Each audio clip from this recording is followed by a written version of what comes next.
Hello friends, कैसे हैं आप लोग। हाँ जी बेटे, इस वीडियो में हम रिवीजन लगाना शुरू करेंगे इंड AS 116 लीज अकाउंटिंग की। आज के वीडियो में हम इंड AS 116 लीज अकाउंटिंग की रिवीजन स्टार्ट कर रहे हैं। और मैं एक बात बच्चों को बता देता हूँ, मैं आपको पहले 116 करा रहा हूँ, फिर इसके बाद 115 कराऊँगा, फिर इसके बाद फिनेंशियल इंस्ट्रूमेंट कराऊँगा। मतलब 116, 115 और फिनेंशियल इंस्ट्रूमेंट। अभी आने वाली जो 3 वीडियोज़ हैं हमारी, वो इन तीनों इंड AS के ऊपर होंगी। तो पहले हम 116 निपटाएंगे, फिर 115 पे आएंगे और फिर हम फिनेंशियल इंस्ट्रूमेंट पे आएंगे। तो आज के वीडियो में बेटे मैं आपको लीज़ का जो पार्ट है वीडियो नंबर 1 से शुरू करके दे रहा हूँ, राइट। सबसे पहले मैंने आपको कॉन्सेप्ट नंबर 1 बताया था एप्लीकेबिलिटी एंड ऑब्जेक्टिव का। और सारे बच्चों को याद होना चाहिए कि मैंने आप सारे बच्चों को बताया था कि 1/4/2019 से 1/4/2019 से 116 एप्लीकेबल हुआ और सेम डेट से इंड AS 17 विदड्रॉ हो गया आपका। तो इसका मतलब ये है कि जितने भी RTP मई 19 तक के होंगे उसमें इंड AS 17 के क्वेश्चंस होंगे लीज़ के। लेकिन मई 19 की RTP के बाद नवंबर 19, मई 20 या उसके आगे के RTPs में आपको 116 के क्वेश्चंस मिलेंगे। तो जैसे हम पुराने वीडियोस देखते हैं RTPs के, तो मैं उसमें 17 करवा रहा हूँगा, क्योंकि RTPs के वीडियोस आपको पता अपडेट नहीं होते। RTPs तो एक गाइडेंस होती है आपके लिए, प्रैक्टिस तो बच्चे ने खुद करनी होती है। तो अगर किसी RTP में इंड AS 17 का क्वेश्चन किया हुआ मिले, उसको स्किप करना बेहतर है। ये मानो कि ये तो विड्रॉ हो गया, पुराना है ये वाला। तो 1/4/2019 से इंड AS 116 लागू हो गया जी आपका, और इंड AS 17 विड्रॉ हो गया। और इस इंड AS में लीज़ के रिगार्डिंग सारी अकाउंटिंग है। और मैंने आपको ये भी बताया था कि इंड AS 17 में और 116 में क्या डिफरेंस है। 17 में हम लेसी की बुक्स और लेसर के बुक्स 2 अलग अलग बुक्स तैयार करते हैं। फिर 116 आया हमारा, तो 116 एक्चुअली लेसर के बुक्स में तो कोई ज़्यादा चेंजेस नहीं बताता। लेसर के बुक्स तो मोर और लेस सेम ही है, मेन जो चेंज है वो लेसी के बुक्स में है। तो आप ये मान के चलो कि 116 की जो फ्रेमिंग है वो लेसी के बुक्स को टारगेट करके बनाई हुई है। तो लेसी के बुक्स में काफ़ी सारे चेंजेस इसमें हमने पढ़े थे। और फिर मैंने आपको दूसरा कॉन्सेप्ट बताया था एसेट्स आउट ऑफ स्कोप, कि ऐसे कौन कौन से एसेट्स हैं जिनका लीज़ 116 कवर नहीं करता। Number 1 biological assets. मैं आपको चेक करा देता हूँ जी, मैं बोलता जाऊँगा, टिक लगाता जाऊँगा। सबसे पहले है जी biological assets. Number 2 mineral oils, mineral ores. आपको पता है इस पे 106 लगता है आपका, बायोलॉजिकल पे 41 लगता है आपका। फिर आपके पेटेंट्स, कॉपीराइट्स, ट्रेडमार्क्स। अगर आपके इंटेंजिबल का कोई लीजिंग कॉन्ट्रैक्ट है 38। Service concession arrangements 115। और अगर आपने कोई इंटेलेक्चुअल प्रॉपर्टी के कोई राइट्स आपने मतलब आउटसोर्स किए हैं तो उस पर भी 115 लगेगा। ये सारी चीज़ें जो हैं ये आउट ऑफ स्कोप हैं आपकी, ये आउट ऑफ स्कोप है। और ये जो ई पॉइंट है आपका इंटेलेक्चुअल प्रॉपर्टी राइट्स वाला, 115 में जो नए क्वेश्चंस ऐड किए हैं इन्होंने वो इसी चीज़ के ऊपर किए हुए हैं। 115 के जो स्टडी मैट में नए क्वेश्चन ऐड हुए हैं वो इसी चीज़ के ऊपर ऐड हुए हैं। जो भी 20-25 क्वेश्चन ऐड किए हैं इन्होंने वो इसी पार्ट के ऊपर ऐड किए हैं। अच्छा जी, फिर हम चल के आए कॉन्सेप्ट नंबर 3 पे, और वो था एग्जम्पशंस का। क्या बताया था मैंने आपको? मैंने आपको बताया था एग्जम्पशन फ्रॉम एप्लीकेशन ऑफ 116।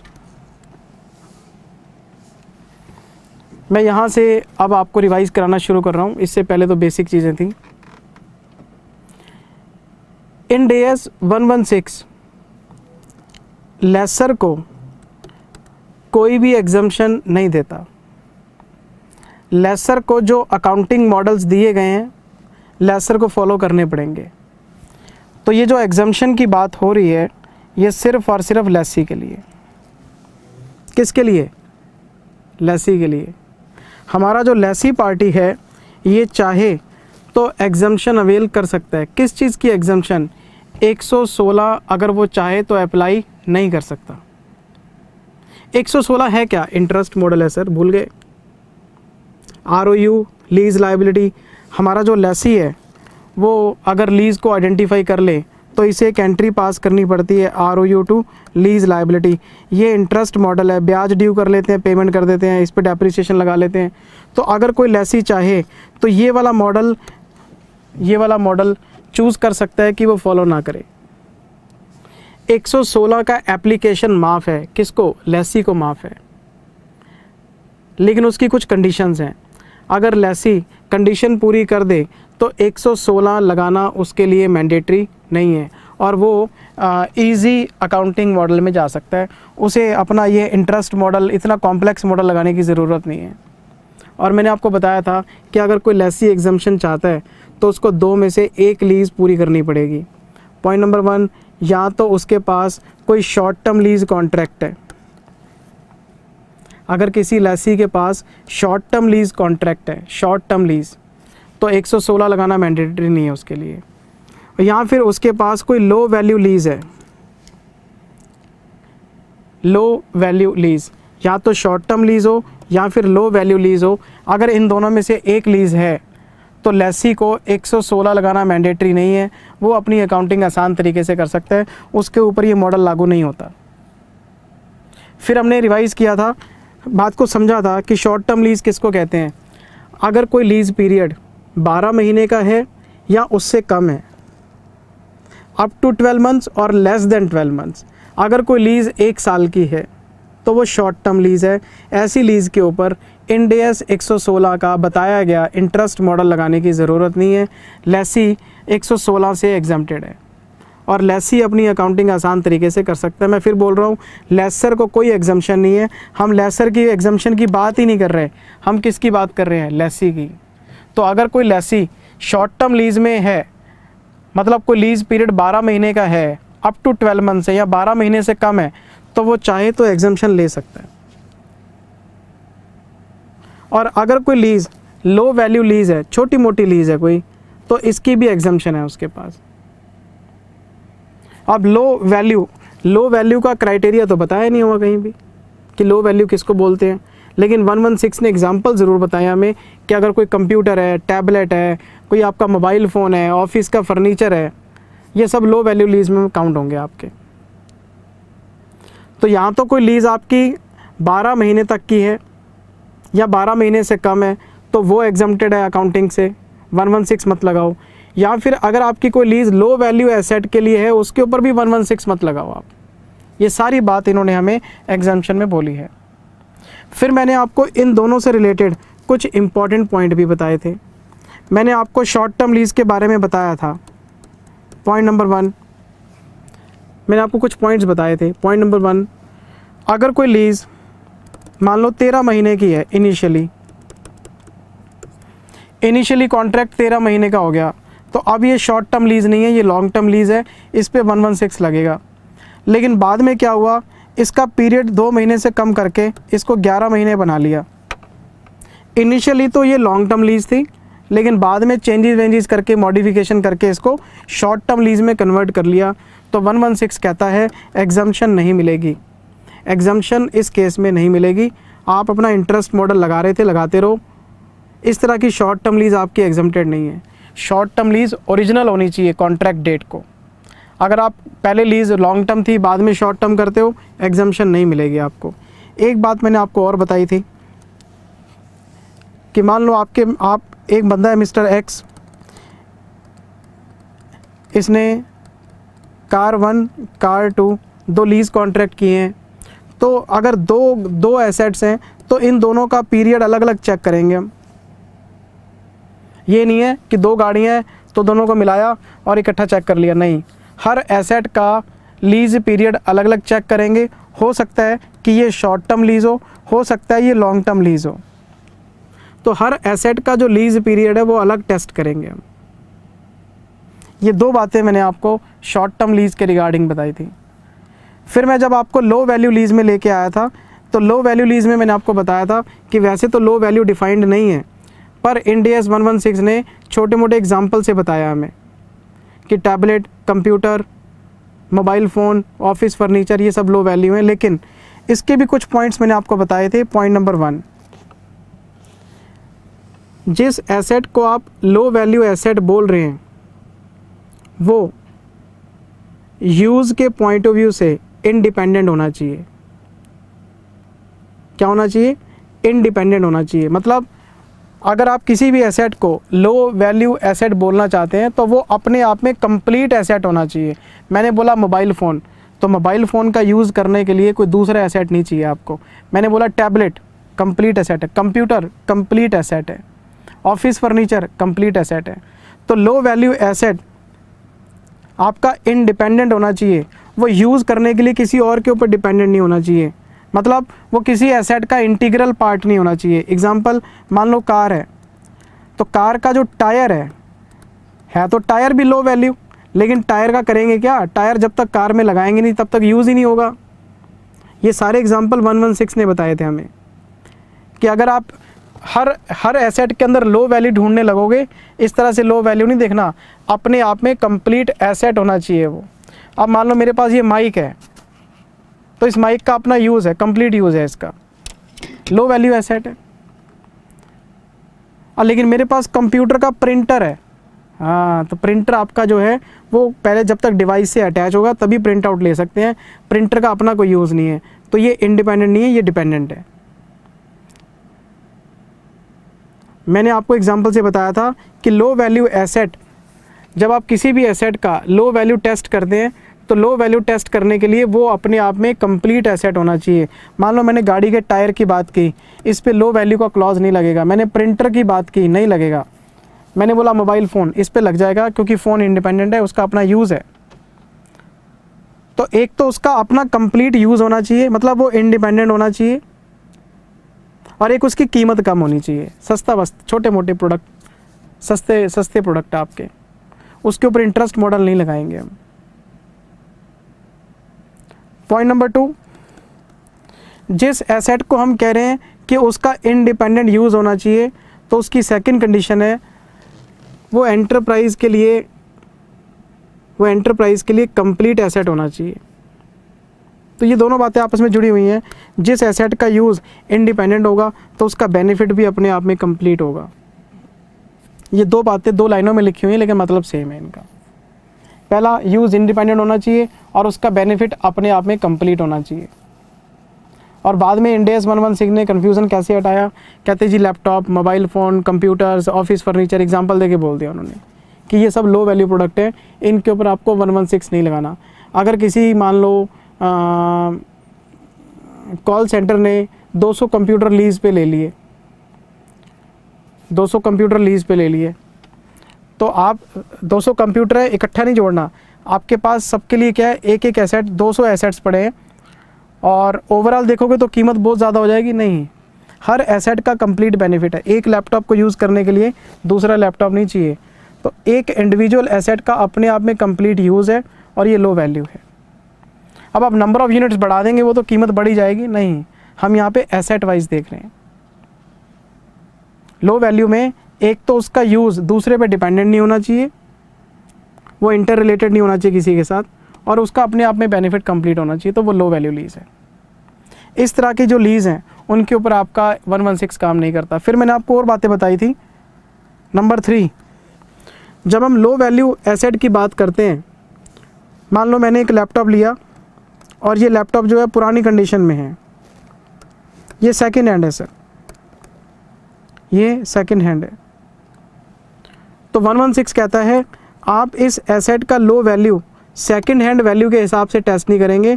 आप पता करो कि इसका मार्केट में न्यू प्राइस कितना है।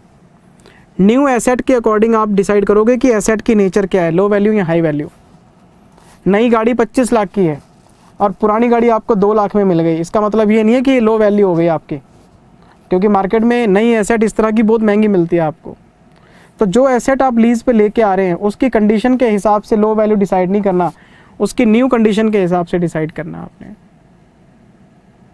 नंबर 4, अगर आप मान लो मल्टीपल एसेट्स ले रहे हैं, जैसे मैंने 200 लैपटॉप का एग्जांपल लिया, तो उनकी ओवरऑल वैल्यू चेक नहीं करनी, आपने एक सिंगल यूनिट की वैल्यू टेस्ट करनी है।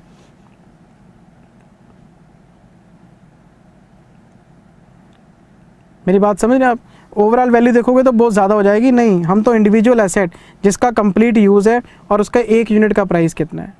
आप चाहे 200 एसेट ले आओ, वो आगे जाके हम पोर्टफोलियो अप्रोच में पढ़ लेंगे। वो अकाउंटिंग कन्वीनियंस मिल जाएगी आपको। लेकिन आप अगर एग्जम्पशन क्लेम करना चाहते हैं तो सिंगल एसेट के हिसाब से आप टेस्ट करेंगे। ये सारी बातें मैंने आपको बताई थी बेटे।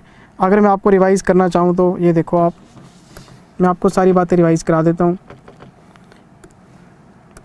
मैंने सबसे पहले आपको एग्जम्पशंस के बारे में बताया था कि या तो शॉर्ट टर्म लीज़ होनी चाहिए या लो वैल्यू लीज़ होनी चाहिए। और ये जो एग्जम्पशन है लेसी को मिलेगी, लेसर को कोई एग्जम्पशन नहीं मिलेगी। अच्छा, शॉर्ट टर्म लीज़ किसको कहते हैं? अगर वो लीज़ 12 महीने के लिए है या 12 महीने से कम है तो उसको एग्जम्पशन मिल जाएगी। किससे? 116 से। वो 116 के एप्लीकेशन से बाहर हो जाएगा। फिर मैंने आपको इसकी 2 बातें भी जो रिवाइज़ कराई थी आपको। पॉइंट नंबर 1, अगर पहले लीज़ लॉन्ग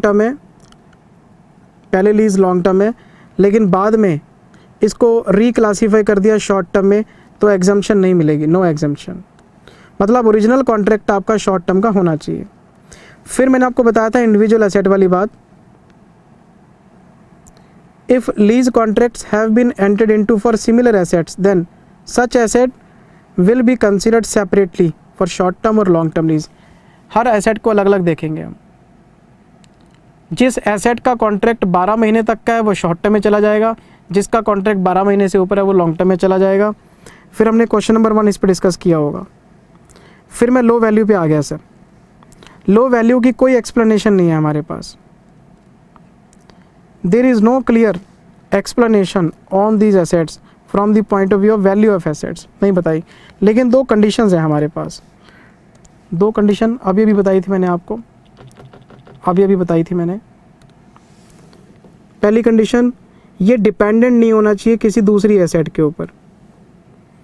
एग्जाम्पल, जैसे गाड़ी के टायर हैं तो टायर्स तो डिपेंडेंट है कार के ऊपर, तो लो वैल्यू टेस्ट नहीं हो सकता इसके ऊपर।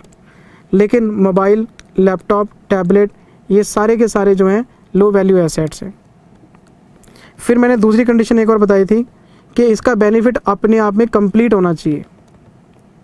जैसे प्रिंटर है, प्रिंटर का लैपटॉप के साथ अटैच करके आप प्रिंट आउट ले सकते हो, तो उसका बेनिफिट दूसरे रिसोर्सेज के साथ मिला हुआ है। लेकिन जिन चीज़ों की हम बात कर रहे हैं उनका अपने आप, मेरे पास ऑफिस में एक चेयर है तो अपने आप में कंप्लीट यूज़ है, ऑफिस में टेबल है उसका अपने आप में यूज़ है। तो ये दोनों कंडीशन वैसे आपस में रिलेटेड ही हैं। अच्छा, फिर मैंने आपको कुछ इंपॉर्टेंट पॉइंट्स बताए थे अभी कि an entity should consider value new asset. आपने ये नहीं देखना कि आपके पास जो एसेट है वो कितनी पुरानी है, आप उसकी वैल्यू न्यू वैल्यू के हिसाब से टेस्ट करोगे। अगर इन्होंने मल्टीपल एसेट्स को कवर किया है तो हम एक एक एसेट करके चलेंगे, क्योंकि ओवरऑल वैल्यू तो ज़्यादा हो सकती है। एग्जांपल भी दिया हुआ है कि मेरे पास 200 लैपटॉप है, तो अगर आप इसकी ओवरऑल वैल्यू देखोगे तो बहुत हाई हो जाएगी। ओवरऑल अमाउंट नहीं चाहिए हमें, एक एक लैपटॉप करके चलना है इसमें, तो उससे पता लग जाएगा। और 116 ने हमें कुछ एग्जांपल भी बताए हैं।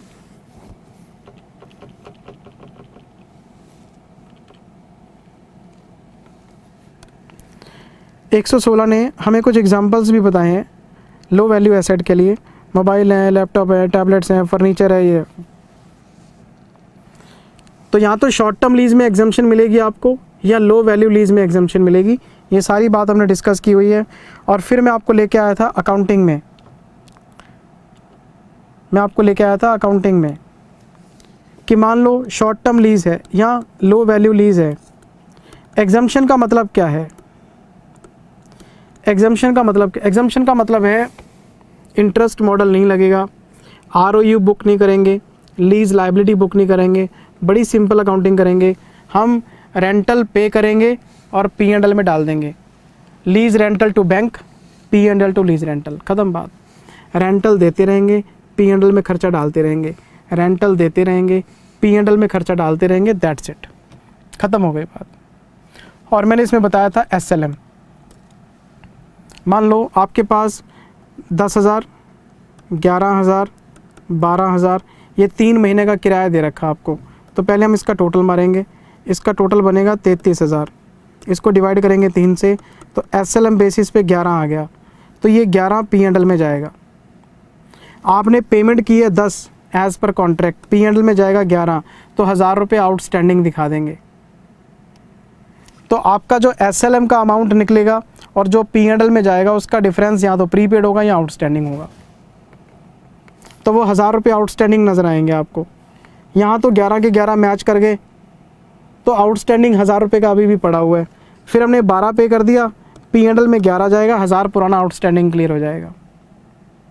अगर ये उल्टा हो जाए, मान लो पहले महीने का किराया 12 है, फिर 11 है, फिर 10 है, टोटल वही 33 आएगा। 3 से डिवाइड करेंगे, 11,000 मंथली आ गया। पहली पेमेंट आपकी 12 गई, तो मैं 1000 रुपये को प्रीपेड मान लूँगा, क्योंकि P&L में तो SLM बेसिस पे 11 जाएंगे और वो प्रीपेड यहाँ पे एडजस्ट हो जाएगा। तो आपकी पेमेंट और आपके SLM का जो डिफरेंस है, प्रीपेड या आउटस्टैंडिंग मान के उसके हिसाब से हम एडजस्ट करते रहेंगे। लेकिन एक बात बड़ी मज़ेदार है, lease rental to bank, P&L to lease rental, इससे आसान अकाउंटिंग हो नहीं सकती। और ये सिर्फ किसको अलाउड है? ये लेसी को अलाउड है सिर्फ। अच्छा, ये देखो आप, accounting in the books of lessee if exemption are, अगर एग्जाम्शन हम अवेल करते हैं तो अकाउंटिंग कैसे होगी? ये देखो आप, lessee will write off lease rental during the lease period on SLM basis, और प्रॉफिट एंड लॉस में डाल देंगे हम। सिस्टमेटिक भी अलाउड है, लेकिन सिस्टमेटिक बताया नहीं क्या होता है। SLM ही चलता है सर, इंटर में भी SLM ही पढ़ा था हमने। और जो भी डिफरेंस आएगा एक्चुअल पेमेंट का और SLM का, हम उसे प्रीपेड और आउटस्टैंडिंग मान लेंगे।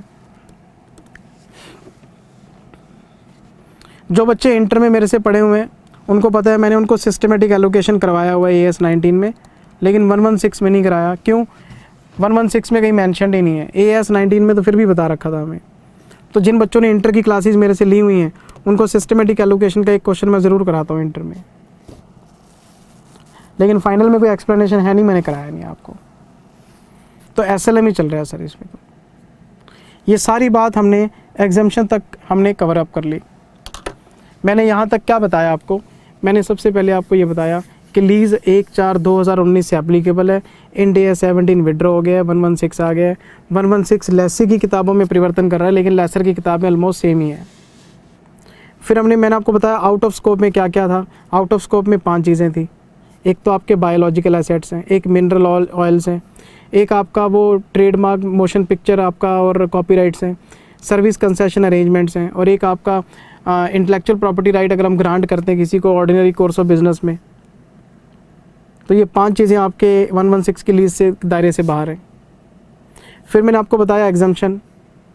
एग्जाम्शन लेसर को नहीं है, लेसी को है, और लेसी को एग्जाम्शन तब मिलेगी जब उसके पास कोई शॉर्ट टर्म लीज होगी या लो वैल्यू लीज होगी। शॉर्ट टर्म लीज जो पीरियड से रिलेटेड है अप टू 12 मंथ्स है। लो वैल्यू जो छोटे मोटे एसेट्स की लीज है, इनके ऊपर आपको इंटरेस्ट मॉडल लगाने की बिल्कुल ज़रूरत नहीं है। तो अकाउंटिंग कैसी होगी? SLM बेसिस पे होगी। जितना रेंट डालेंगे P&L में डाल के ख़त्म करेंगे, लेकिन चलेंगे SLM बेसिस पे। तो हम क्या करेंगे, जितने भी रेंटल चुकाने हैं आपने शॉर्ट टर्म लीज़ के दौरान या लो वैल्यू लीज़ के दौरान, उन सारे रेंटल्स का टोटल मारो, नंबर डिवाइड करो नंबर ऑफ इंस्टॉलमेंट से, आपका SLM अमाउंट आ गई, और उसका पेमेंट से कंपैरिजन करो। प्रीपेड आउटस्टैंडिंग चलता रहेगा आपका। ये हमने यहाँ तक पढ़ लिया सर, और हमारा फर्स्ट वीडियो ख़त्म हो गया। हमने फर्स्ट वीडियो में बस इतना ही पढ़ा था। ये हमारा लीज़ का एक एग्ज़ाम्पल भी कराया हुआ है मैंने आपको। ये देखो, ये एग्ज़ाम्पल था हमारा। मैं अगर आपको चेक कराऊँ तो 20, 18, 22 टोटल मारो, इसका कितना बनते हैं? 40 और 20 60। 60 को डिवाइड करेंगे 3 से तो 20 आ गया। तो पहली तो पेमेंट बराबर ही है, 20 और 20, ना कोई प्रीपेड है ना कोई आउटस्टैंडिंग है। लेकिन फिर है 18, तो 2000 रुपये आउटस्टैंडिंग दिखेंगे आपको। फिर 22 आउटस्टैंडिंग क्लियर हो जाएगा आपका। सिंपल अकाउंटिंग है सर। नोट्स आपके पास लिखे हुए हैं, क्लास में हमने डिस्कस किया हुआ है। ये हमारा फर्स्ट वीडियो ख़त्म हो गया, और मैं आपको वीडियो नंबर 2 पे ले आता हूँ। ये हमारा सेकंड वीडियो आ गया बेटे, इस पे आप लगाओ टिक। इम्पॉर्टेंट, बहुत बढ़िया कॉन्सेप्ट है। इसमें मैं अपनी स्पीड थोड़ी सी कम करूँगा अब।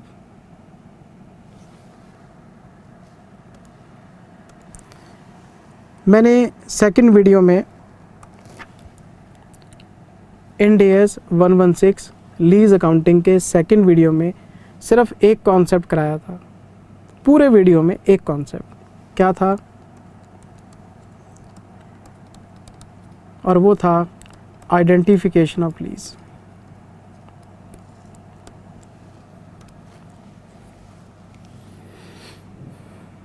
लेसर और लेसी आपस में जो कॉन्ट्रैक्ट साइन करेंगे वो लीज़ का है या लीज़ का नहीं है, पहले तो ये आइडेंटिफाई करना पड़ेगा आपको। अगर तो कॉन्ट्रैक्ट के अंदर लीज़ है फिर तो 116 लगेगा, अगर लीज़ है ही नहीं तो 116 क्यों लगाएंगे हम। तो आपको सबसे पहले तो लीज़ को आइडेंटिफाई करना आना चाहिए कि जो कॉन्ट्रैक्ट लेसर और लेसी आपस में साइन कर रहे हैं क्या उसमें कोई लीज़ प्रिवेल करती है। और मैंने आपको कुछ कंडीशन बताई थी, अगर सारी कंडीशन का answer yes yes yes yes है, अगर सारे condition yes yes yes yes हैं तो हम बोलेंगे लीज़ प्रिवेल करती है इसके अंदर। और अगर लीज़ प्रिवेल करती है तो इंड एस 116 उस पर लागू हो जाएगा। पहले हम लीज़ को आइडेंटिफाई करना सीखेंगे, सीख चुके हैं, रिवाइज़ करेंगे। पहले हम लीज़ को आइडेंटिफाई करना रिवाइज़ करेंगे। लीज़ आइडेंटिफाई करने के बाद फिर मैं आपको मीनिंग ऑफ लीज़ में लेके जाऊंगा। लीज़ का मीनिंग तो हम तभी पढ़े ना जब लीज़ आइडेंटिफाई करती है, अगर लीज़ आइडेंटिफाइड ही नहीं है तो हम लीज़ का मीनिंग क्यों पढ़ें। तो मैंने आपको कंडीशंस बताई थी, condition number 1, condition number 2, condition number 4, और इन दोनों के बीच में से एक बताया था, या तो थर्ड पूरी हो या फोर्थ पूरी हो, इन दोनों में से एक पूरी होनी चाहिए। तो कहने के लिए 4 हैं लेकिन कंडीशन 3 से काम चल जाएगा आपका। पहली कंडीशन, सबसे पहले आपको पता होना चाहिए कि क्या कॉन्ट्रैक्ट के अंदर कोई भी एसेट आइडेंटिफाइड है।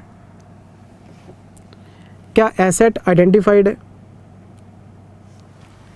क्या इस कॉन्ट्रैक्ट के अंदर कोई आइडेंटिफिएबल एसेट है? दो लोगों ने लीज़ का कॉन्ट्रैक्ट साइन किया, हम ये जानने की कोशिश कर रहे हैं कि क्या इस कॉन्ट्रैक्ट के अंदर लीज़ प्रिवेल करती है। लीज़ प्रिवेल करने के लिए condition number 1 yes, condition number 2 yes, condition number 3 yes, मतलब किसी भी कंडीशन में नो तो होना ही नहीं चाहिए। सारे कंडीशन अगर यस हैं तो लीज़ प्रिवेल करती है, और अगर लीज़ प्रिवेल करती है तो फिर हम आगे बढ़ेंगे और लीज़ की डेफिनेशन सीखेंगे। तो पहली कंडीशन, क्या कॉन्ट्रैक्ट के अंदर एसेट आइडेंटिफाई हो चुकी है। एसेट कैसे आइडेंटिफाई होती है मैं अभी बताऊंगा आपको। नंबर 2, क्या एसेट के इकोनॉमिक बेनिफिट्स सारे लेसी को मिलेंगे। क्या एसेट का डायरेक्शन लेसी के पास है। मतलब क्या लीज़ में कोई एसेट है? हाँ जी है। क्या उस एसेट के इकोनॉमिक बेनिफिट लेसी को मिलेंगे? सारे के सारे हाँ जी लेसी को मिलेंगे। अच्छा, क्या उस एसेट का कंट्रोल लेसी के पास है? मतलब एसेट कैसे यूज़ करना है, कहाँ यूज़ करना है, क्या लेसी डिसाइड कर रहा है? हाँ जी लेसी डिसाइड कर रहा है। मतलब अगर सारी पावर लेसी के पास है तो लीज़ प्रिवेल करती है सर। क्या एसेट है? हाँ जी एसेट है। क्या उस एसेट के बेनिफिट लेसी को मिलेंगे? लेसी कस्टमर होता है लीज़ में। क्या एसेट के बेनिफिट कस्टमर को मिलेंगे? हाँ जी मिलेंगे। क्या एसेट का कंट्रोल कस्टमर के पास है? हाँ जी उसके पास। क्या उसका डायरेक्शन वो डिसाइड करेगा? हाँ जी। क्या एसेट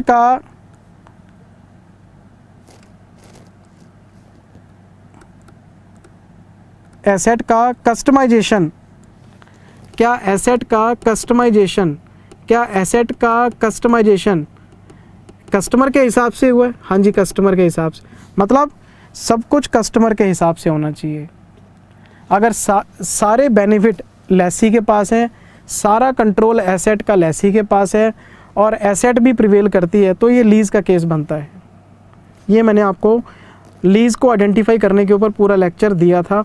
अब मैं एक एक करके सबको डेप्थ में आपको रिवाइज़ कराऊंगा। मैं आपको ज़रा एक बार यहाँ पे नोट्स चेक करा दूँ।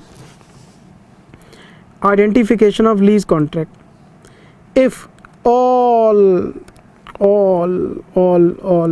सेलेक्टिव नहीं है, सारे condition, all the conditions are satisfied in a contract as specified in below, then we will assume that contract contains a lease agreement. ठीक है जी। पहली कंडीशन, क्या कोई आइडेंटिफाइड एसेट है? यस। क्या कस्टमर सारे बेनिफिट ऑब्टेन करेगा? हाँ जी करेगा। क्या कस्टमर के पास डायरेक्शन की पावर है? हाँ जी है। अच्छा, क्या जो डिज़ाइन है वो कस्टमर के हिसाब से है? हाँ जी है।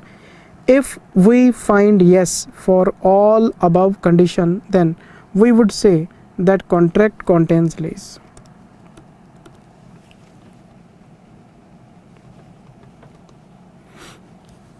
ये और का मतलब क्या है? थर्ड और फोर्थ में से एक कंडीशन चाहिए आपको। तो मैं एक एक करके शुरू करता हूँ। सबसे पहले मेरे पास है आइडेंटिफाइड एसेट। मैं आपको ज़रा बता दूँ एक बार। Condition number 1, identified asset.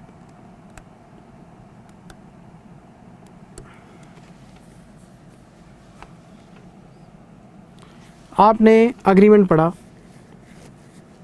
आपने अग्रीमेंट पढ़ा। उस अग्रीमेंट में लिखा होगा कि मिस्टर ए अपनी मशीन मिस्टर बी को लीज़ पे दे रहे हैं इतने साल के लिए और उसके बदले में इतने पैसे मिलेंगे। मान लो मैंने अपनी कोई मशीन किसी कस्टमर को किराए पे दे दी और वो हर साल मुझे 2 लाख रुपए देगा। 10 साल का कॉन्ट्रैक्ट है।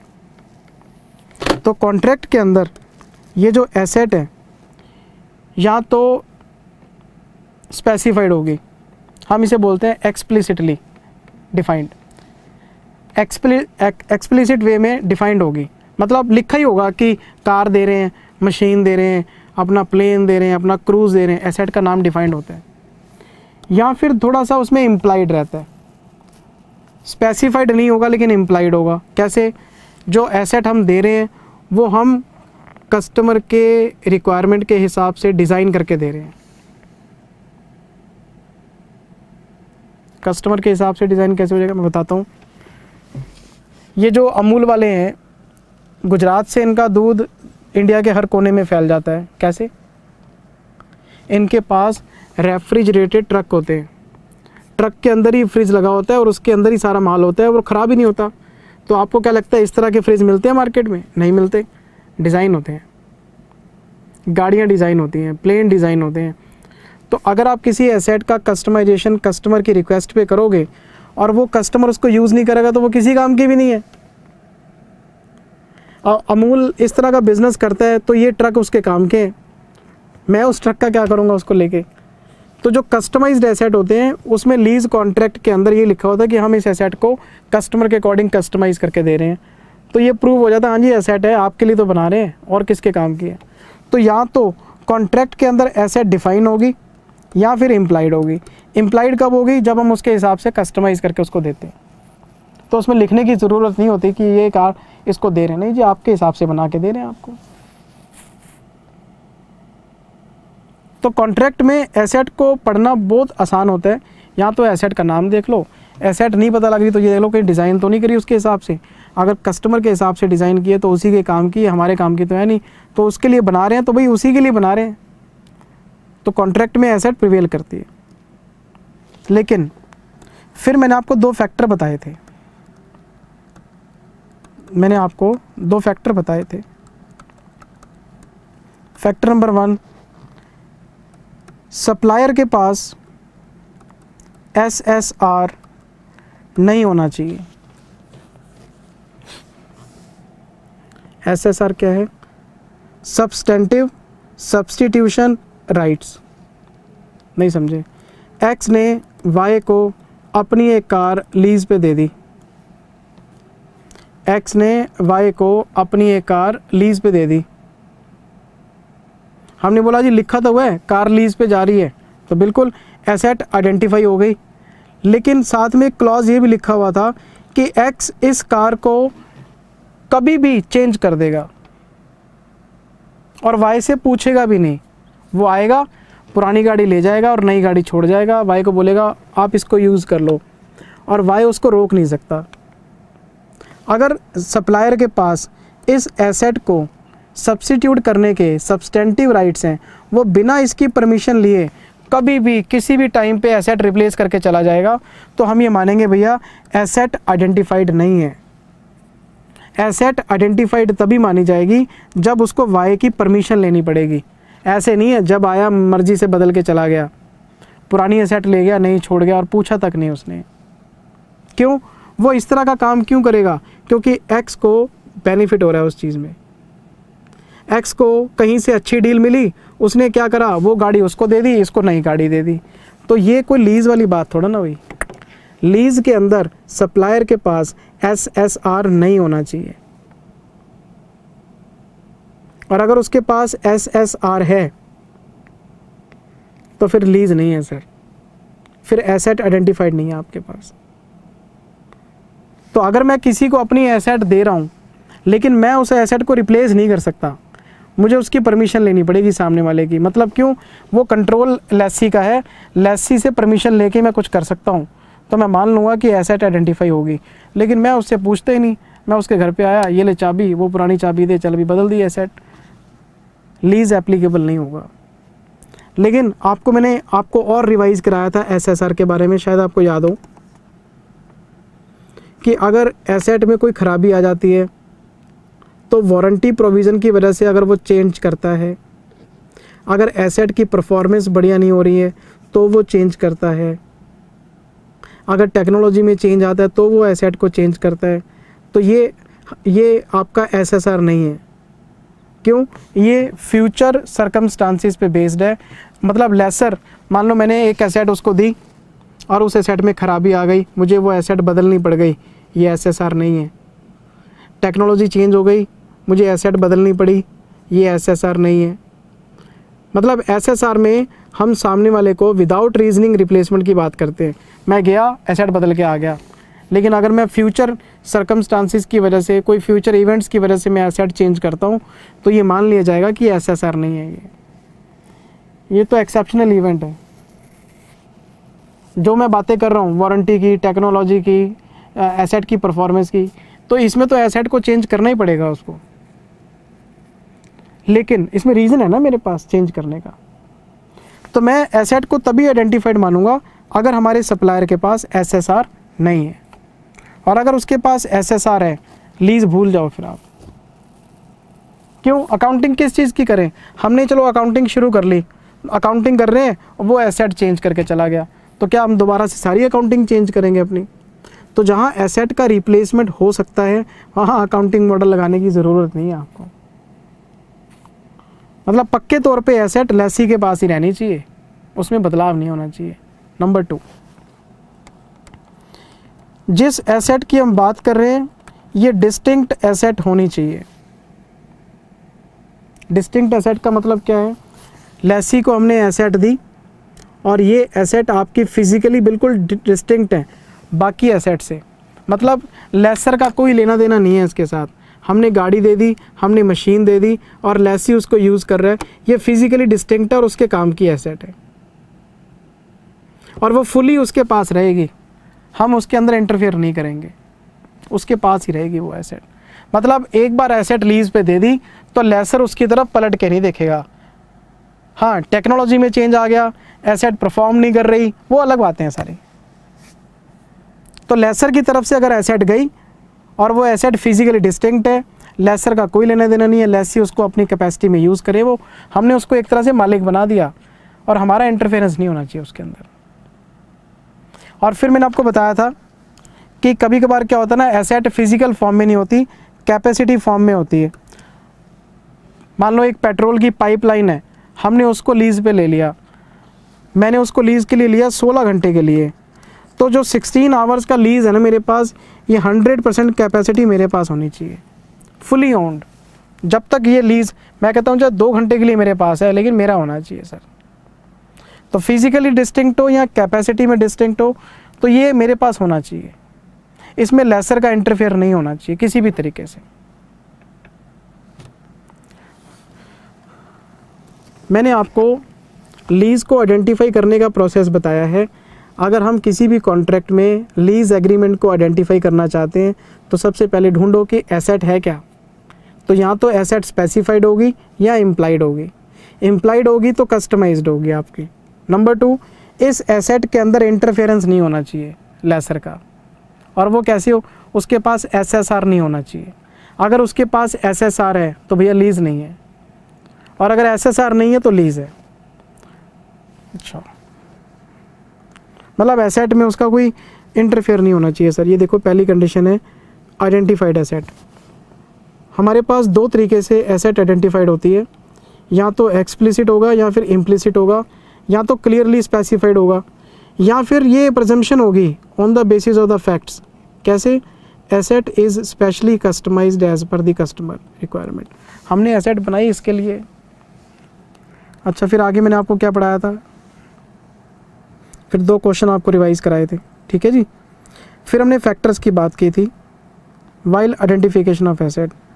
Factor 1 SSR with supplier. If supplier has SSR it will be considered as there is no identified asset. अगर उसके पास SSR है तो कोई भी एसेट नहीं है सर। अच्छा, SSR होता क्या है चेक कराता हूँ।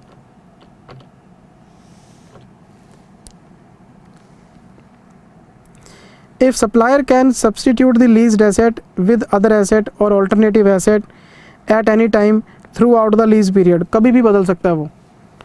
अच्छा, it can also be said that customer cannot prevent supplier from replacement of asset। हम उसको रोक ही नहीं सकते, वो अपनी मर्जी से एसेट जब मर्जी चेंज कर देगा। इसका मतलब उसके पास SSR है तो लीज़ नहीं है सर, लीज़ फेल हो जाएगी फिर। अच्छा, और ये देखो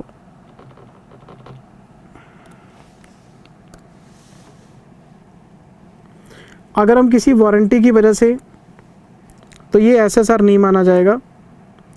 अच्छा, अगर हम कोई एसेट की परफॉर्मेंस की वजह से चेंज करते हैं SSR नहीं माना जाएगा। अगर कोई टेक्नोलॉजी की वजह से करते हैं तो SSR नहीं माना जाएगा। मतलब अगर कोई फ्यूचर इवेंट की वजह से हम करते हैं तो वो SSR नहीं है। फिर मैंने आपको बताया था दूसरा फैक्टर, या तो ये फिजिकली डिस्टिंक्ट होना चाहिए या फिर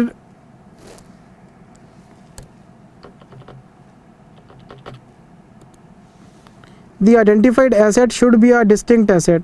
या तो फिजिकली होगा और या फिर ये कैपेसिटी में होगा। अगर फिजिकली यानी it may be use on the capacity, और कैपेसिटी होनी चाहिए हमारे पास सब्सटेंटिव ऑल, सब्सटेंशियली ऑल, मतलब 100% होनी चाहिए। फिर हमने क्वेश्चन पढ़े थे क्लास में जी। तो हमने क्लास में कौन सा टॉपिक शुरू किया हुआ है अभी?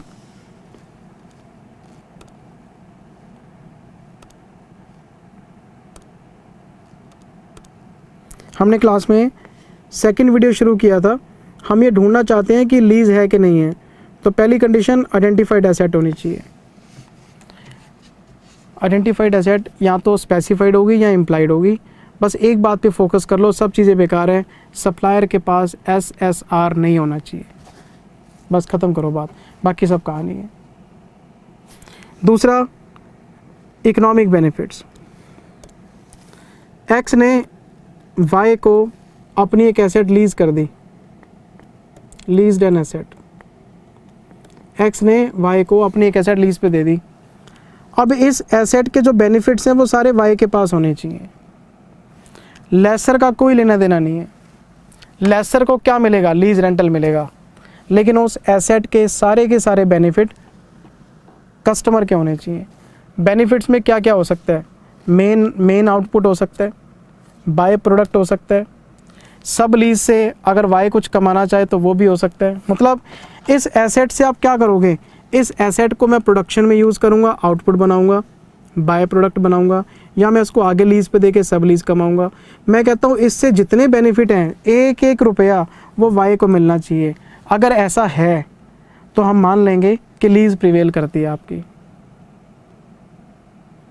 लेकिन एसेट के बेनिफिट सारे किसके पास होने चाहिए? लेसी के पास होने चाहिए, कस्टमर के पास होने चाहिए। लेसर का कोई इंटरफेयर नहीं होना चाहिए। ना तो वो एसेट को रिप्लेस कर सकते हैं, ना वो इससे फ़ायदा ले सकता है। और फिर मैंने आपको इसके एक्सेप्शन बताए थे। क्या एक्सेप्शन बताया था? पॉइंट नंबर 1, अगर लेसर ने प्रोटेक्टिव राइट्स लगा रखे हों अपने। एग्जाम्पल, हमने एक शिप दिया लीज पे, एक्स ने अपना कोई क्रूज़ वाई को दिया चलाने के लिए, और वाई को बोल दिया कि भैया आप इस एरिया में इस शिप को लेके नहीं जाओगे क्योंकि यहाँ पे हाई वाटर्स हैं, हमारा शिप डूब सकता है, हमें नुकसान हो सकता है। तो आप इस एरिया को छोड़ के बाकी जहाँ मर्जी ऑपरेट करो। नहीं समझे? एक्स ने एक मशीन दी वाई को, एक फैक्ट्री दे दी, लेकिन उसने कंडीशन लगा दी, भैया इस फैक्ट्री का आप ज़्यादा यूज़ मत करना, एक दिन में इतने घंटे चलाना, उससे ज़्यादा घंटे आप नहीं चला सकते क्योंकि इसकी लाइफ ख़त्म हो जाएगी फिर। तो मिसयूज़ करने से रोक रहा है वो।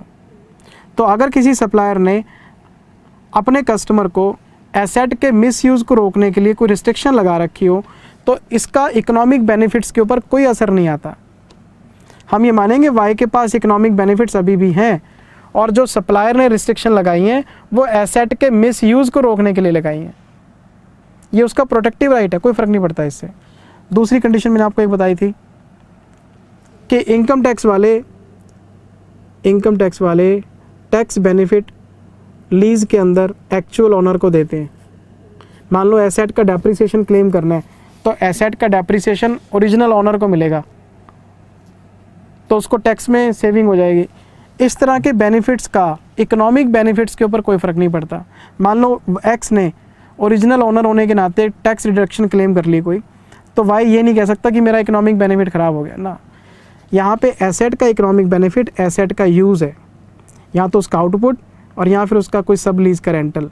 तो अगर कोई टैक्स सेविंग ऑनर को हो रही है या उसने कोई प्रोटेक्टिव कंडीशन लगा दी, इसका हम ये मानेंगे कि इकोनॉमिक बेनिफिट्स के ऊपर कोई असर नहीं आ रहा और कंडीशन के ऊपर कोई फ़र्क नहीं पड़ रहा। कंडीशन अभी भी सेटिस्फाइड ही मानी जाएंगी आपकी। ये देखो,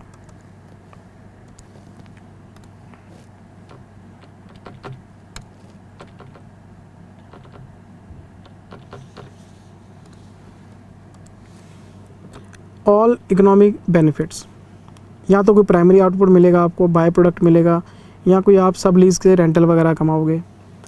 दी following factors do not prevent customer from taking economic benefits. पहला, इसके जो प्रोटेक्टिव राइट्स हैं ये एसेट के मिस यूज़ को रोकने की कोशिश करता है। It does not mean that it will affect economic benefits. और नंबर ऑफ़ यूनिट्स के फॉर्म में हो सकता है, मूवमेंट ऑफ एसेट हो सकता है रिस्की एरियाज़ में, या फिर सप्लायर का कोई बेनिफिट हो सकता है टैक्स बेनिफिट। इससे ये कोई प्रूव नहीं होता कि इकोनॉमिक बेनिफिट्स ख़राब हो गए हमारे सारे, नहीं, इसका कोई लेना देना नहीं है। फिर हमने एक क्वेश्चन भी किया था, क्वेश्चन नंबर 8। फिर मैं आपको तीसरी कंडीशन पे ले आया, राइट टू डायरेक्ट। एक्स ने वाई को अपनी एसेट दे दी, ये कस्टमर है, ये सप्लायर है, लीज्ड एसेट्स।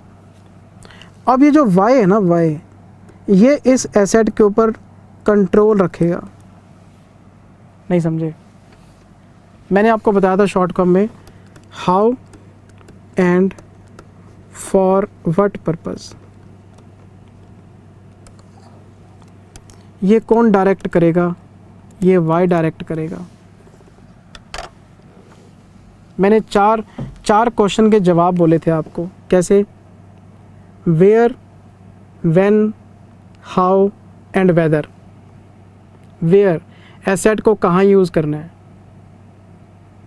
व्हेन, कब यूज़ करना है, हाउ, कैसे यूज़ करना है, वेदर, यूज़ करना भी है कि नहीं करना। मतलब एसेट को कहाँ यूज़ किया जाएगा, कैसे यूज़ किया जाएगा, कब यूज़ किया जाएगा, यूज़ किया भी जाएगा कि नहीं किया जाएगा, प्रोडक्शन की जाएगी कि नहीं, ये सारे डिसीज़न कस्टमर के होंगे। अगर डायरेक्शन एसेट के यूज़ को लेके डायरेक्ट करने की पावर वाई के पास है, तो हम मान लेंगे कि लीज आइडेंटिफाई हो गई आपकी।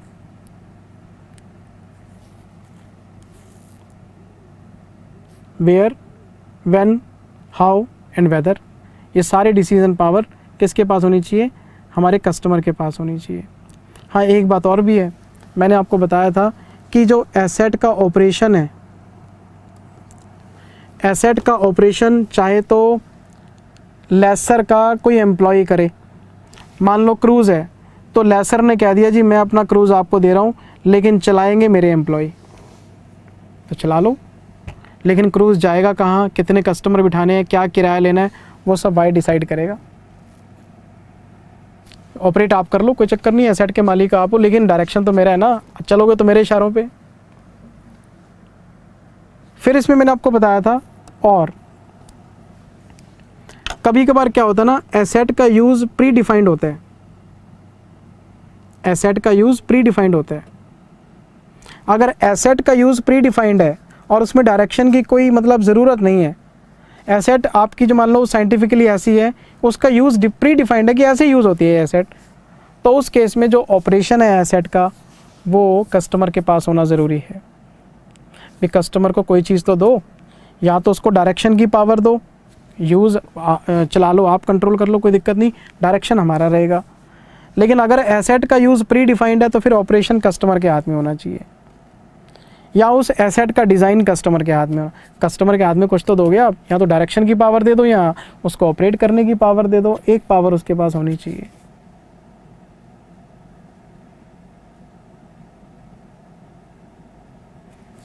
चलें जी आगे। और एक ना हमने लीज में क्वेश्चन नंबर 10 पढ़ा था, एक बच्चों ने क्वेश्चन नंबर 10 में बड़ी क्वेरीज पूछी मेरे से, सर ये कैसे होगा। आपने क्वेश्चन नंबर 10 बच्चे ने ध्यान से पढ़ा ही नहीं। क्वेश्चन नंबर 10 के अंदर how and for what purpose lessor decide कर रहा था। अगर how and for what purpose ही लेसर डिसाइड कर रहा है तो लीज है ही नहीं। डिज़ाइन वाली बात कब लागू होती है? डिज़ाइन वाली बात वहाँ लागू होती है, कस्टमर के ऑपरेशन वाली बात वहाँ लागू होती है जहाँ पे एसेट का यूज़ प्री डिफाइंड होता है। अगर एसेट का यूज़ प्री डिफाइंड नहीं है तो उसमें कस्टमर के डायरेक्शन पे वो एसेट चलेगी।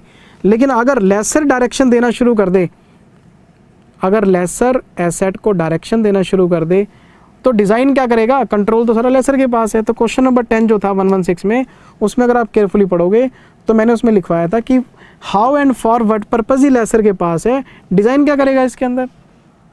डिज़ाइन वाले कंडीशन तो मजबूरी में देखते हैं कि एसेट का यूज़ तो प्री डिफाइंड है, चलो ऑपरेशन इसको दे दो आप। मेरी बात समझ रहे हो? तो क्वेश्चन नंबर 10 केयरफुली पढ़ लेना, उसमें कुछ मिसकंसेप्शन हो गया बच्चे को, ध्यान से पढ़ा नहीं बच्चे ने, डाउट पे doubt. Question number 10, question number 10। तो ये हमने लीज को आइडेंटिफाई करने के बारे में पढ़ा सर। हमारा जो पहला लेक्चर था लीज का, हमारा जो लीज का पहला लेक्चर था वो सिर्फ इसी बात के ऊपर था कि एग्जम्पशन कैसे मिलती है, और दूसरा लेक्चर इसी बात पे था कि लीज को आइडेंटिफाई कैसे करते हैं। पहले एसेट को ढूंढो, फिर देखो इकोनॉमिक बेनिफिट किसके पास जा रहे हैं, फिर देखो एसेट का कंट्रोल किसके पास है। अगर एसेट का कंट्रोल प्री डिफाइंड है तो डिज़ाइन किसका है, ऑपरेशन किसका है, ये सारी बातें थी। तो ये मैंने आपको 2 लेक्चर लीज के रिवाइज करा दिए। फिर मैं आपको पार्ट नंबर 3 में लेके आ रहा हूँ। सारा ये डायरेक्शन वाली बात हो गई सर, देख लो आप स्क्रीन के ऊपर चल रहा है, ये आपके पास है, कॉपी पे लिखे हुए नोट्स हैं, यही पढ़े हैं मैंने सारे। फिर मैं आपको 3rd वीडियो में ले आया सर। 3rd वीडियो में मैंने सिर्फ ये डेफिनेशन आपके साथ डिस्कस करी थी। सबसे पहले मैंने आपको लीज़ का मीनिंग बताया था। लीज़ क्या है? लीज़ सर एक कॉन्ट्रैक्चुअल अरेंजमेंट है। लीज़ एक कॉन्ट्रैक्चुअल अरेंजमेंट है। एक तरफ होता है सप्लायर और एक तरफ होता है कस्टमर। AS 19 में, CA इंटर में इसको लेसर बोलते थे, इसको लेसी बोलते थे। 116 इनको बोलता है सप्लायर और कस्टमर। एक सप्लायर कस्टमर को अपनी एसेट देगा और ये इसको पेमेंट करेगा। एसेट बेचेगा नहीं, राइट ऑफ यूज़ देगा। मैंने अपना एसेट किसी को यूज़ करने के लिए दिया और उसने उस एसेट के यूज़ करने के बदले में मेरे को पैसे दे दिए। कितने साल का एग्रीमेंट है वो लिखा होता है। 5 साल का है तो वो 5 साल तक एसेट यूज़ करेगा, मेरे को पैसे देता रहेगा, बात ख़त्म हो गई। तो लीज एग्रीमेंट है क्या? Lease is a contractual arrangement whereby a supplier conveys to the customer right to use an asset for an agreed period of time in return of a payment और series of payment. या तो वो पैसा lump sum दे देगा, installments में दे देगा, महीना महीना करके देगा, क्वार्टर क्वार्टर करके देगा, 1-1 साल करके देगा, पैसा आता रहेगा आपके पास। क्या सीए फाइनल के बच्चे को लीज का नहीं पता? ये वही डेफिनेशन है जो आपने इंटर में पढ़ी हुई है।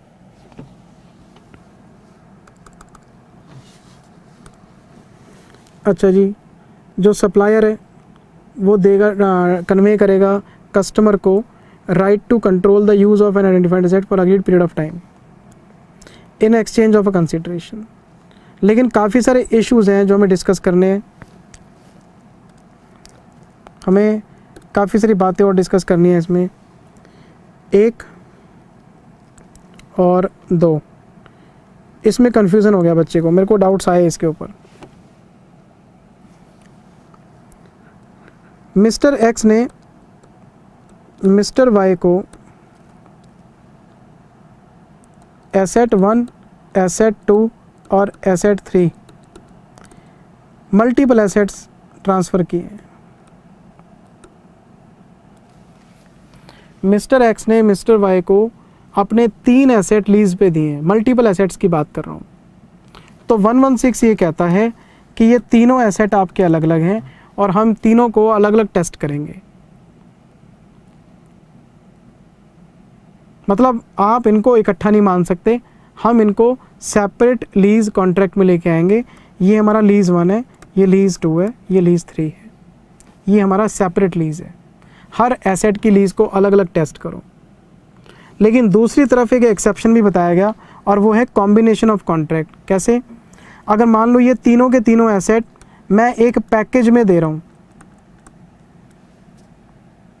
और मैंने सामने वाले को बोला एक एसेट लोगे तो आपसे ये किराया लूँगा, 2 एसेट लोगे तो किराया कम कर दूँगा, 3 लोगे तो किराया और कम कर दूँगा। मतलब इनका जो इसका किराया इसकी वजह से कम हो गया, इसका किराया इनकी वजह से कम हो गया। मतलब ये इंटर रिलेटेड है और एक दूसरे का जो रेंटल है वो इफ़ेक्ट हो रहा है इसमें। तो 116 कहता है फिर ऐसा करो, इन तीनों को आप सिंगल कॉन्ट्रैक्ट मान लो। सबसे पहले हमारी कोशिश रहनी चाहिए कि मल्टीपल एसेट्स के केस में अलग अलग अलग अलग कॉन्ट्रैक्ट होगा, ये हमारी कोशिश रहनी चाहिए। लेकिन अगर आपको लगे कि multiple assets as a package है और ये आपस में इंटर रिलेटेड है, एक का दूसरे के किराए के ऊपर इफेक्ट आ रहा है, तो फिर हम इस पूरे कॉन्ट्रैक्ट को सिंगल लीज कॉन्ट्रैक्ट मान लेंगे। फिर हम ये ईच लीज कंपोनेंट वाली बात नहीं लगाएंगे। तो बच्चे ने मुझे डाउट भेजा, सर कभी तो कहते हो अलग अलग कर लो, कभी कहते हो आप कंबाइन कर लो। भैया कंडीशन तो पढ़ो ना, जल्दबाजी में पढ़ोगे कैसे चलेगा? ये सारे इतने सारे इश्यूज जो मैंने लिखवाए हैं क्लास में, क्यों लिखवाए मैंने आपको? तो पहले हम कोशिश करेंगे कि मल्टीपल एसेट्स के केस में अलग अलग लीज कंपोनेंट ढूंढा जाए। लेकिन अगर ये एज अ पैकेज है, एक दूसरे के प्राइस को इफेक्ट कर रहे हैं, आपस में इंटर रिलेटेड है, तो भैया फिर आप इनको सेपरेट मत करो, सिंगल लीज कॉन्ट्रैक्ट मान लो आप इसको। तो ये इश्यू नंबर 1 और इश्यू नंबर 3 का मैंने आपको कंपैरिजन कराया। फिर मैंने आपको पोर्टफोलियो अप्रोच बताई थी। पोर्टफोलियो अप्रोच, मिस्टर एक्स ने मिस्टर वाई को 200 लैपटॉप दे दिए। कितने लैपटॉप्स? 200। चलो और इसी करता हूँ, छोड़ो, फिर पूछ लोगे सर ये तो शॉर्ट टर्म लीज होती है। मैंने इनको 50 गाड़ियाँ दे दी सर लीज पे, और ये जो 50 गाड़ियाँ हैं ये सिमिलर हैं, एक ही मॉडल की हैं, सबका लीज एग्रीमेंट भी सेम है, सबके प्राइस भी सेम है, कंडीशंस भी सेम है। अगर मैं एक ही बंदे के साथ सिमिलर एसेट्स का कॉन्ट्रैक्ट कर रहा हूँ, सिमिलर एसेट्स का, तो ये कोई समझदारी नहीं है कि मैं 50 गाड़ियों की अकाउंटिंग अलग अलग करूँ। मल्टीपल एसेट्स में और सिमिलर एसेट्स में फ़र्क है। मैंने 1 और 3 में मल्टीपल एसेट्स की बात की थी आपके साथ, तो वो मल्टीपल एसेट्स आपके अलग अलग नेचर के होते हैं। लेकिन अब मैं आपके साथ सिमिलर एसेट्स की बात कर रहा हूँ पोर्टफोलियो अप्रोच में, कि एसेट्स मेरे सिमिलर हैं, तो मैं क्या करूँगा, इन 50 गाड़ियों को इकट्ठा करूँगा और इकट्ठी अकाउंटिंग कर दूँगा, मैं इसको एक ही कॉन्ट्रैक्ट मानूँगा। ये आपको अकाउंटिंग रिलीफ दिया गया है।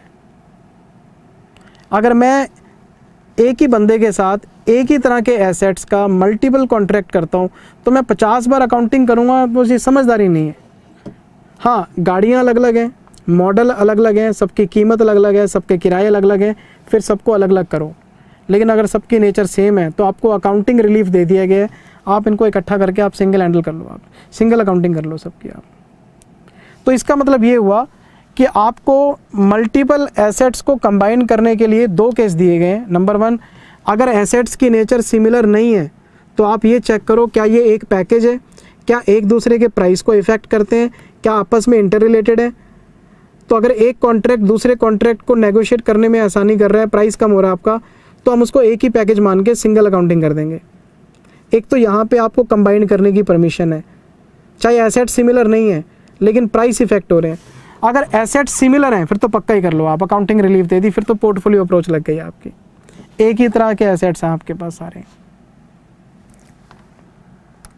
अदरवाइज मतलब मैं ये कहना चाहता हूँ कि जो पोर्टफोलियो अप्रोच है वो तो सिमिलर एसेट्स के लिए आपको अलाउ कर दी गई, और जो कॉम्बिनेशन कॉन्ट्रैक्ट है ये मल्टीपल एसेट्स जब एक दूसरे के प्राइस को इफेक्ट करते हैं तब भी आपको कंबाइन करने की परमिशन दी गई। अदरवाइज सारे कॉन्ट्रैक्ट सारे एसेट्स को अलग अलग करके एक एक करके आप अकाउंटिंग करो, सबको अलग अलग करो आप। तो मेरी पहली कोशिश क्या होगी, सबको सेपरेट करो, लेकिन फिर मैं देखूंगा क्या एक का प्राइस दूसरे के प्राइस को इफेक्ट तो नहीं कर रहा, क्या मल्टीपल एसेट्स तो नहीं है। मल्टीपल एसेट्स हैं और प्राइस भी इफेक्ट हो रहे हैं, भैया इकट्ठे कर लो। अच्छा मैं चेक करूँगा एसेट्स की नेचर सिमिलर तो नहीं है, हाँ जी सिमिलर है, सारे एसेट्स एक जैसे ही हैं, इकट्ठे कर लो। अच्छा एसेट्स की नेचर सिमिलर है, नहीं जी सिमिलर नहीं है, क्या एक दूसरे के प्राइस को इफेक्ट कर रहे हैं एक ही कॉन्ट्रैक्ट में, नहीं कर रहे जी, सब अलग अलग हैं। ये सारी बातें मैंने आपको डिटेल में बताई थी, ये सारी बातें हमने क्लास में डिटेल में सीखी हुई हैं। फिर इसके बाद है identification of non lease components. ये क्या चीज़ है, मान लो मैंने शॉपिंग मॉल में एक शॉप किराए पे ली, शॉपिंग मॉल में मैंने एक शॉप रेंट पे ले ली, ठीक। इसका रेंट जा रहा है प्लस इसकी मेंटेनेंस जा रही है। मेंटेनेंस, कभी शॉपिंग मॉल गए हो? हाँ सर आप नहीं गए होगे, हम तो रोज़ ही जाते हैं। बिल्कुल ठीक बात है। शॉपिंग मॉल के अंदर अगर आपने देखा हो तो पब्लिक के लिए लिफ्ट्स लगी होती हैं, एलिवेटर्स लगे होते हैं, चकाचौंध रोशनी होती है। कभी सोचा आपने ये चल कैसे रहे हैं? लिफ्टों का खर्चा, एलिवेशन का खर्चा, पानी का खर्चा, बिजली का खर्चा, तो ये उस शॉपिंग मॉल के अंदर जितने भी शॉप्स हैं ना उन सब के ऊपर उनके ऊपर डाल देते हैं एरिया के हिसाब से। मेरे पास 10 बाय 10 की शॉप है तो मेरे हिस्से में 10 बाय 10 के हिसाब से मेंटेनेंस का खर्चा आएगा। तो जो ऑनर है एसेट का वो किराएदार को पहले ही कह देता है इतना किराया आपको मुझे देना पड़ेगा और इतनी मेंटेनेंस शॉपिंग मॉल वालों को देनी पड़ेगी, जो शॉपिंग मॉल की मैनेजमेंट है। दूसरा, हाँ जी आप मेरे को इतने पैसे दे दो और मेंटेनेंस में अपने आप देख लूँगा। तो अगर तो किराएदार किराया और मेंटेनेंस अलग अलग जगह दे रहा है, किराया मालिक को दे रहा है और मेंटेनेंस शॉपिंग मॉल की मैनेजमेंट को दे रहा है, फिर तो झंझट ही नहीं है, फिर तो आप अलग अलग अकाउंटिंग कर ही लोगे। आप सेपरेट कर रहे हो पहली चीज़ों को, इतना किराया इसको देना है, मेंटेनेंस इसको दें। लेकिन कई बार क्या होता है ना, लमसम अमाउंट मालिक को देनी होती है और मालिक फिर आगे मेंटेनेंस खुद पे करता है। तो जो किराएदार है उस किराएदार को देखना पड़ेगा कि उसने जो पेमेंट की है ऑनर को, उसको 2 हिस्सों में तोड़ा जाना चाहिए, एक लीज कंपोनेंट, एक नॉन लीज कंपोनेंट। फिर उसको स्प्लिट ऑफ करना पड़ेगा। अगर तो वो पहले अलग अलग दे रहा है फिर तो बात ही खत्म है, लेकिन अगर वो सारा पैसा मालिक को दे रहा है और मालिक आगे मेंटेनेंस दे रहा है तो किराएदार को पता है कि वो जो दे रहा है उसमें मेंटेनेंस का पैसा भी है, किराए का पैसा भी है, तो वो अपनी पेमेंट को 2 हिस्सों में तोड़ेगा। और वो 2 हिस्सों में कैसे तोड़ेगा? वो एसएसपी की रेशो में तोड़ेगा। एसएसपी क्या है? किराएदार ये पता करेगा कि अगर मैं इस तरह की डील मार्केट में लेने जाता तो मुझे मेंटेनेंस के कितने पैसे देने पड़ते, किराए के कितने देने पैसे पड़ते, मतलब दोनों सर्विसेज का, रेंट का और मेंटेनेंस का स्टैंड अलोन प्राइस क्या है, उसकी रेशो में वो अपने रेंट को स्प्लिट ऑफ कर लेगा। क्योंकि दोनों के ऊपर अकाउंटिंग अलग अलग है, मेंटेनेंस की अकाउंटिंग अलग होगी और किराए की अकाउंटिंग अलग होगी, इसलिए इसको सेपरेट करना पड़ सकता है। तो जो किराए का पैसा है वो लीज कंपोनेंट है, जो मेंटेनेंस का पैसा है वो नॉन लीज कंपोनेंट है। तो इन किराए का और मेंटेनेंस का जो मार्केट का जो रेट है उस रेशो में वो डिवाइड कर लेगा। और फिर इसको एक प्रैक्टिकल एक्सपीडियंट भी दिया गया लेसी को कि छोड़ यार, तू इसको मत बांट, अगर तू चाहता है तो तू लीज़ और नॉन लीज़ को अगर तू सेग्रीगेट नहीं करना चाहता छोड़ पड़े, सबको लीज़ मान के डील कर ले। सेग्रीगेट करना चाहे कर सकता है, सेग्रीगेट नहीं करना चाहे नहीं कर सकता। लेसी के पास ये प्रैक्टिकल एक्सपीडियंट ऑप्शन है, लेसर के पास नहीं है। मतलब लेसी को एग्जम्पशन दिए जा रहे हैं। लेसी को बोला यार अगर तेरे को नहीं पता लग रहा ना कि इसमें रेंट कितना और मेंटेनेंस कितनी है, कोई बात नहीं, मत अलग अलग कर, सेपरेट मत कर, इसको एक ही मान के अकाउंटिंग कर दे। अच्छा, फिर मैंने आपको बताई थी नॉन लीज कंपोनेंट क्या है, मेंटेनेंस चार्जेस, वेरिएबल एक्सपेंसेस की बात हो रही है यहाँ पे। अगर कोई प्रॉपर्टी का टैक्स है, अगर कोई प्रॉपर्टी का इंश्योरेंस है, अगर कोई और फिक्स्ड एक्सपेंस है, वो नॉन लीज कंपोनेंट का पार्ट नहीं है। नॉन लीज कंपोनेंट में आप ये मान के चलो वेरिएबल एक्सपेंसेस ही आते हैं आपके, मतलब मेंटेनेंस ही आते हैं, सीधी सी बात है ये। मेंटेनेंस बहुत बड़ा खर्चा होता है सर इसमें। मैं बिजली पानी के बिल की बात नहीं कर रहा ना, बिजली और पानी का बिल तो कंजम्पशन के हिसाब से जाता है और वो तो किराएदार को देना ही पड़ेगा। मैं तो मेंटेनेंस की बात कर रहा हूँ यहाँ पे। क्या मैं यहाँ पे प्रॉपर्टी टैक्स की बात कर रहा हूँ? नहीं। क्या मैं प्रॉपर्टी के इंश्योरेंस की बात कर रहा हूँ? नहीं। क्या मैं बिजली पानी की बात कर रहा हूँ? नहीं। मैं मेंटेनेंस की बात कर रहा हूँ, जो कि आपको उस प्रॉपर्टी को मेंटेन करने के लिए कॉमन में देनी पड़ती है। बिजली पानी के मीटर तो लगे ही होते हैं, पता ही होता है कितना बिल आएगा। कस्टमर आएगा तो एसी चलाएंगे, नहीं आएगा तो नहीं चलाएंगे। वो उसकी बात नहीं कर रहा मैं इसमें, मैं कॉमन मेंटेनेंस वाले की बात कर रहा हूँ, जिसका हमें पता ही नहीं होता हम दे कितना रहे हैं। तो lease component, non lease component में सेग्रीगेशन आपको करना पड़ेगा और वो एसएसपी की रेशो में करेंगे। और फिर भी अगर एसएसपी की रेशो नहीं लगाना चाहते तो आपको एग्जम्पशन है, आप नहीं करना चाहते सेग्रीगेशन मत करो, लेसी को माफ़ किया हुआ इन्होंने। अच्छा जी, फिर मैंने आपको बताया था Inception of lease. Inception of lease क्या है? जिस दिन दोनों ने कॉन्ट्रैक्ट साइन किया था या कॉन्ट्रैक्ट की जो कंडीशन है उसको आपने मान लिया था, नहीं समझे, दो लोग बैठे, सारे टर्म्स डिसाइड हो गए, एग्रीमेंट बाद में बना, तो जिस दिन टर्म्स डिसाइड हो गए इंसेप्शन हो गया। अच्छा, आपने जिस दिन कॉन्सेंट दी उसी दिन कॉन्ट्रैक्ट साइन हो गया, इंसेप्शन। मतलब विच एवर इज अर्लियर, आपकी मुंडी हिल गई या आपने साइन कर दिया कॉन्ट्रैक्ट पे, वो इंसेप्शन डेट है आपकी। दूसरा है कमेंसमेंट डेट। कमेंसमेंट डेट क्या है? जिस दिन हम अकाउंटिंग शुरू करते हैं। अकाउंटिंग कब शुरू करते हैं? जिस दिन हमें एसेट का कंट्रोल मिल जाता है, जिस दिन लेसर ने लेसी को एसेट का कंट्रोल दे दिया, वो कमेंसमेंट डेट है आपकी। और अकाउंटिंग कमेंसमेंट डेट से करेंगे। आमतौर पे जिस दिन कॉन्ट्रैक्ट साइन हो जाता है उसी दिन चाबी हैंड ओवर कर देते हैं हम, चाहे वो एसेट हो या कोई प्रॉपर्टी हो। वैसे तो सेम ही होते हैं दोनों, लेकिन ये बात ध्यान रखना, थ्योरेटिकली इंसेप्शन डेट का मतलब है कॉन्ट्रैक्ट एग्री करने की डेट, और कमेंसमेंट का मतलब है जिस दिन कंट्रोल ट्रांसफ़र होगा, मतलब एसेट लेसी के पोजेशन में आ जाएगी, उस दिन हम अकाउंटिंग शुरू करेंगे, वो कमेंसमेंट डेट है आपकी। अच्छा, लीज टर्म क्या है? लीज टर्म है नॉन कैंसिलेबल पीरियड। ये वो पीरियड है जो मान लो मैंने 15 साल के लिए प्रॉपर्टी ले ली और 6 साल लॉक इन है उसके अंदर, 6 साल लॉक इन पीरियड है, मैं जा ही नहीं सकता। अगर गया तो भी 6 साल का किराया तो मुझे देना ही पड़ेगा, तो मैं क्यों खाली करूँगा?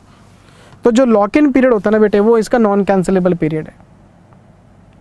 अब मैंने बोला 15 साल की लीज़ है, 6 साल का लॉक इन है, मैंने काम शुरू किया, मेरा बंदा अच्छे से पड़ा, मैं क्यों खाली करूँगा प्रॉपर्टी? तो 6 साल तो हो गया नॉन कैंसिलेबल। फिर मैं इसमें करूँगा प्लस, अगर मुझे लगता है कि बाकी के 9 साल के लिए 15 में से 6 तो मैं कर ही नहीं सकता, 9 बच गए, अब इसमें से मैं टाइम लगाऊंगा कि मैं कितना और एक्सटेंड करूँगा, वो भी जोड़ लूँगा, उसकी सर्टेनिटी कितनी है। अगर मुझे लगे नहीं यार मैं तो 15 के 15 साल यहीं बैठा हूँ, तो फिर मेरा लीज़ पीरियड शुरू में 15 साल मान लूँगा। अगर मुझे नहीं यार लॉक इन है, लॉक इन से पीछा छुड़ाना है बस, तो 6 साल ही मेरा लीज़ टर्म है। तो लीज़ टर्म क्या है? एक तो नॉन कैंसिलेबल पीरियड है, प्लस अगर एक्सटेंशन होगा तो उसकी सर्टेनिटी के हिसाब से और जोड़ लो उसके अंदर, तो ये लेसी बताएगा, और लेसी के अकॉर्डिंग लेसर अपना एडजस्टमेंट कर लेता है। फिर मैंने आपको बताया था reassessment of lease term. Reassessment, हर बैलेंस शीट डेट को आपको लीज टर्म को एसेस करना चाहिए। कैसे? लेसी ने एक प्रॉपर्टी ली 15 साल के लिए लीज़ पे, 6 साल का लॉक इन है, ठीक है जी, तो 6 साल तो नॉन कैंसिलेबल हो गया। अब लेसी ने उसके ऊपर 5 करोड़ रुपए खर्च कर दिए ऑफिस बनाने पे, स्ट्रक्चर बनाने पे, इतनी हैवी इन्वेस्टमेंट कर दी आपने लीज्ड प्रॉपर्टी पे, तो ये इस बात का इंडिकेशन है कि लेसी इस प्रॉपर्टी को खाली नहीं करने वाला। देखने में लग रहा है आपको कि 6 साल का नॉन कैंसिलेबल पीरियड है, उसने जो पैसा लगाया है इस प्रॉपर्टी पे वो खाली नहीं करेगा इसको। या लेसी ने उसको सब लीज कर दिया, और सब लीज कर दिया 8 साल के लिए, नॉन कैंसिलेबल 6 साल का है, तो ये बात तो कंफर्म हो गई ना कि नॉन कैंसिलेबल 6 साल का है, लेकिन उसने तो आगे सब लीज कर दिया 8 साल से पहले तो वो जा ही नहीं सकता, उसने सब लीज कर दिया। तो हमें लीज टर्म को एसेस करना पड़ता है हर साल कि लेसी कितने साल मानता है लीज पीरियड, और लेसी के अकॉर्डिंग लेसर को चलना पड़ेगा। ये सारे इश्यूज हमने 1 बाय 1 क्लास में डिस्कस किए थे, राइट। तो ये 3 वीडियोस का मैंने जो थ्योरेटिकल पार्ट था आपको रिवाइज करा दिया है, आपके पास नोट्स घर पे पड़े हैं, एक बार गो थ्रू कर लेना, और नेक्स्ट वीडियो में अगले 3-4 वीडियो फिर रिवाइज कराऊंगा आपको मैं, ठीक। Thank you very much, take care, bye bye. आज मैंने 3 वीडियो आपको रिवाइज करा दिया बेटे। Thank you very much, take care, bye bye, love you, bye bye.